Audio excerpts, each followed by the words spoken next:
Isinara ang Cannon Road sa mga motorista dahil sa pagguho ng kalsada sa bahagi ng barangay Twin Peaks sa Tuwa, Benguet. Narito ang report.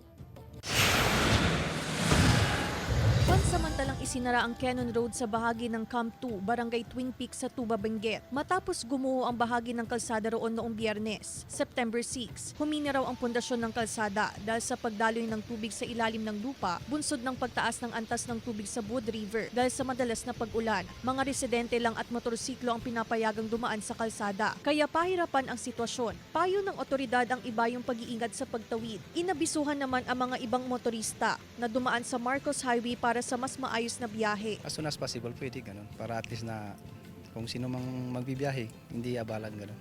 Pero for safety, ganun talaga. Kisa naman kahit na matagal, pero marami pa rin madidisgrasya. Yung dating one way, nagka-landslide po. Dahil po doon sa may noong nakaraang bagyo, kaya po nahulog yung mga lupa doon sa may ilalim ng kalsada. Kaya nabutas po ulit yun. Very risky po sa mga dumadaan, kaya totally closed po. Pinag-aaralan na ng DPWH at Cannon Road Task Force ang mga solusyon para mabuksan agad ang kalsada. Kasama si Henry Dominsil, Claire Lacanilaw Dungka, One North Central Luzon.